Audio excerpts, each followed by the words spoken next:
Bienvenue à toi sur mon podcast Free. Je suis Christelle. J'accompagne les personnes qui se trouvent actuellement dans un changement perso, pro, à retrouver une sérénité et une joie intérieure en accord avec leur véritable envie. J'ai moi-même vécu cette longue et lente transition dans ma vie. Tu traverses actuellement un bouleversement dans ta vie? Ta vie actuelle ne te convient plus? Tu veux changer de métier, d'entreprise? Tu veux quitter ton conjoint, ta conjointe? Que tu te sentes perdu ou que tu aies peur de sauter le pas, d'aller vers le renouveau, mon podcast s'adresse à toi. Je te partage des conseils, des pistes de réflexion, mes expériences. Alors installe-toi confortablement dans ton canapé, à la terrasse d'un café, simplement dans un endroit où tu te sentiras bien. Hello à toi, je suis ravie de te présenter mon premier épisode de mon podcast Free. Dans ce premier épisode, je vais t'expliquer pourquoi j'ai choisi de le nommer Free.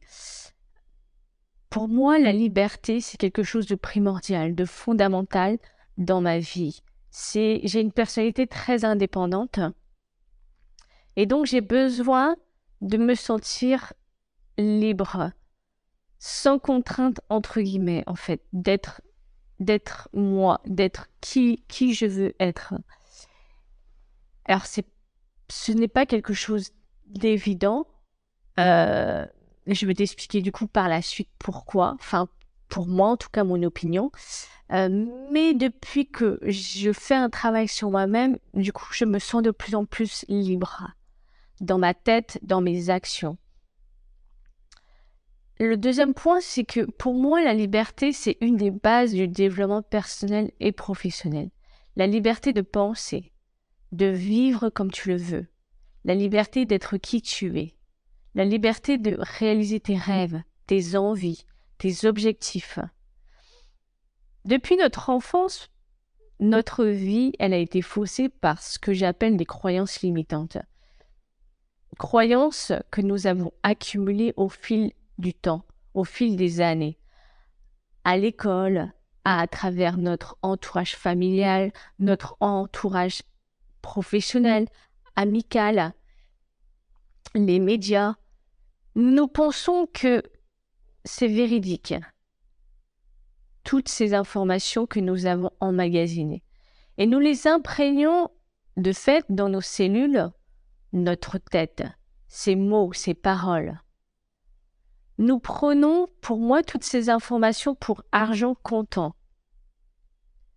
Si je faisais une métaphore sur les croyances limitantes, je prendrais l'image d'un oignon. Un oignon qui grossit, qui s'amplifie au fil des années, comme une grosse carapace qui se forme autour de nous et qui nous empêche d'être réellement nous, d'être réellement libres.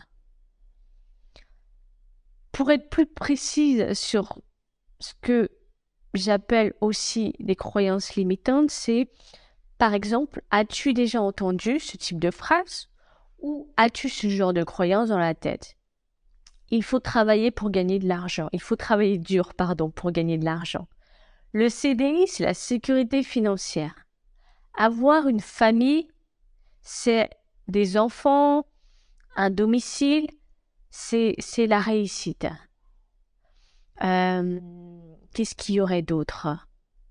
Je ne suis pas assez, je ne suis pas capable. Ça, les deux dernières, c'est surtout quand c'est quelque chose qui est bien ancré en nous, quand on justement on a des envies, des désirs. Pour ma part, en tout cas, il y a toujours cette petite voix qui revient. Maintenant, les questions que moi j'aimerais te poser, c'est que ferais-tu sur ces croyances limitantes?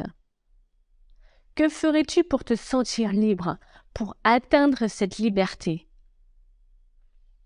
Si tu le souhaites, c'est ce que je fais souvent d'ailleurs, c'est prendre un papier, un stylo, de répondre aux questions le plus spontanément possible et le plus sincèrement possible. Les réponses qui te viennent direct à l'esprit, en fait.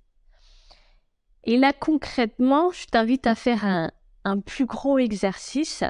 C'est également, tu prends une feuille de papier et un stylo Et du coup, tu notes toutes les croyances que tu as qui ne te permettent pas justement de te sentir libre. Donc cet exercice, il peut prendre du temps. Ça dépend si tu l'as déjà fait, ça dépend du nombre de croyances que tu as, mais il y a pas de souci en fait.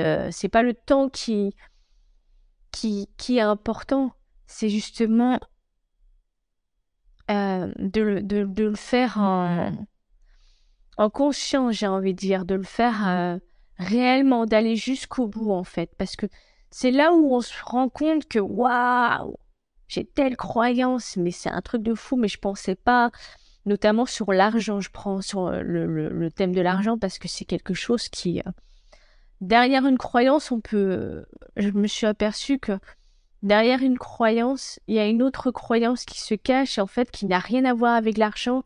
Enfin, c'est un exercice qui va vraiment en profondeur, hein. Et donc après, du coup, avoir écrit toutes ces croyances, tu brûles le papier. Le point le plus important pour moi, c'est de le faire en conscience aussi, en imaginant que chaque croyance limitante se dissout dans le feu et soit remis à la terre, à Gaïa, ou à l'univers, comme tu le souhaites. Et une fois fait cet exercice, tu peux te féliciter. Mais vraiment, euh, je- peut-être que tu peux te dire, ouais, ça va, c'était pas grand-chose. J'ai quoi? J'ai griffonné 5-6 phrases. Enfin, voilà. Bah non, je suis pas d'accord. Moi, c'est une phrase aussi que je me dis, ouais, bon, Christelle, là, ce que tu as fait, c'est pas grand-chose. Bah non, justement, ça, c'est un des premiers pas vers le changement, vers ta liberté. Donc moi, ce que j'ai envie de te dire là, c'est bravo à toi en fait. Et, euh, et voilà, et félicite-toi en fait, parce que c'est important. Un petit pas, c'est pas grave. C'est une marche d'un escalier ou un quart de l'escalier. Mais l'escalier, ça se gravit petit à petit en fait. Et sinon, si toi, tu trouves que cet exercice, il est compliqué, alors ne t'inquiète pas, ne culpabilise pas non plus. Tu pourras y revenir plus tard, en fait. Permets-toi d'être doux avec toi-même, quoi. Si c'est trop compliqué, si tu l'as fait en partie ou si là, non, c'est pas le moment, eh ben, il n'y a pas de souci, en fait. Voilà. Je pense que on se met un peu trop de contraintes. En tout cas, moi, et au fur et à mesure, j'apprends à en mettre moins. Donc, donc voilà, de la douceur envers soi-même, quoi. Si tu as aimé ce podcast, n'hésite pas à le liker, le commenter, le partager. Je t'embrasse. Ciao!